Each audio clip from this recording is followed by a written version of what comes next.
So I didn't see this cow walking into the crush, but her foot tells me that she must have been incredibly lame. This is the Hoof GP and a proper release of pressure. And I won't let it rush when I see you dance, and the moment comes when I fall and time goes slow. I fall into you.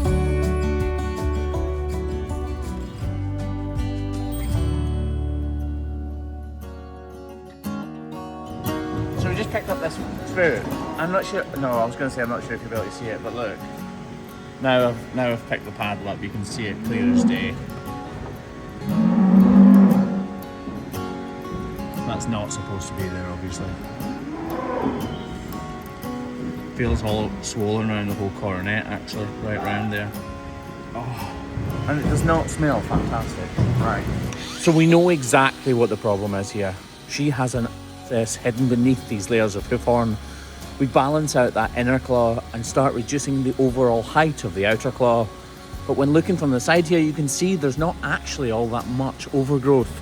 These cow's feet are very well looked after, but something has gone wrong for this cow.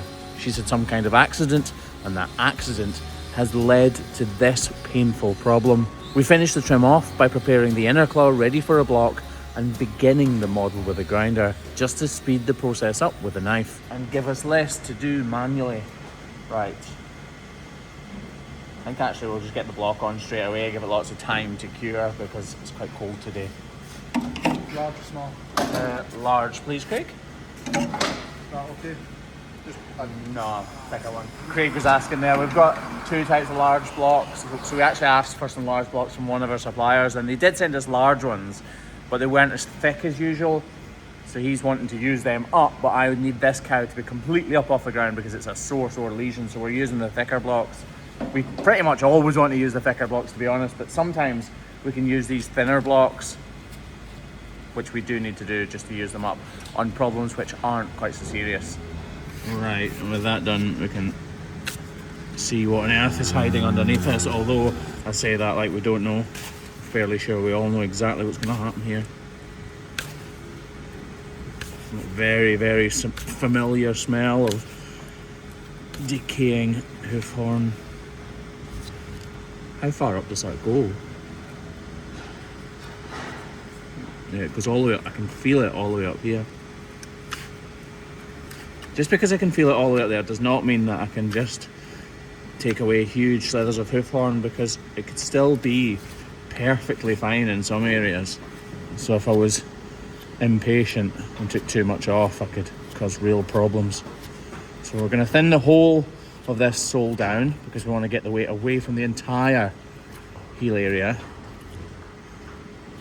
It's not just where the problem is, because when you've got a problem, obviously it's not localized to that tiny little spot. And I'm talking about you and I mean, if you have a sore elbow, then your upper arm starts to hurt and your lower arm starts to hurt, and everything because of that problem on your elbow.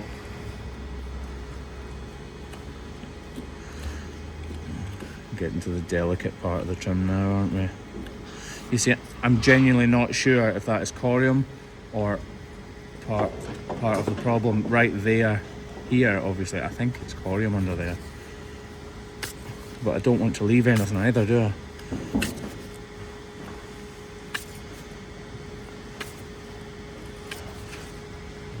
Just keep. So try to stick to the parts that we definitely know need to come away, and then we hope that the rest kind of shows its hand so that we can understand. See, now I'm doing that, I'm thinking, oh, actually maybe it's part of the problem. Right, I can definitely take this part away, so I think this will be messy. Again, that's periople horn there, so you can see it's sort of baggy because we've let some of the fluid out. Not enough of the fluid out by the look of it. Oh, bubbles.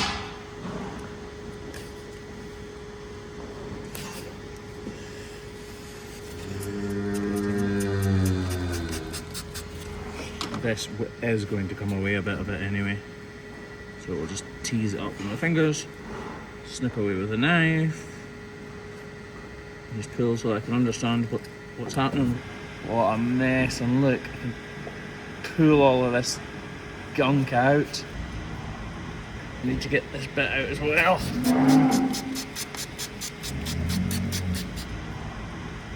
Right.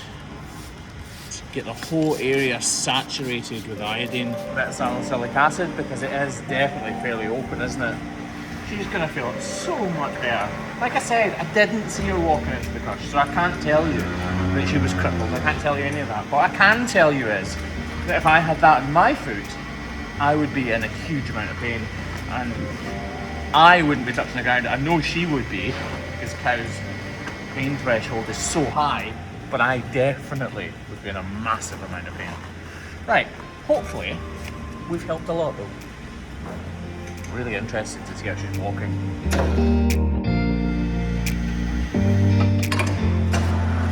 Right.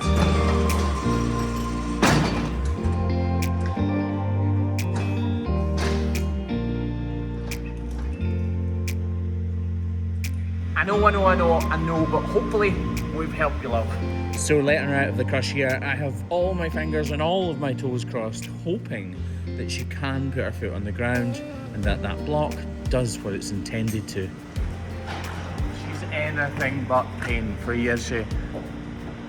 The block is definitely helping, and the release of that pressure should be an immense relief for her. So hopefully we've done her a good service.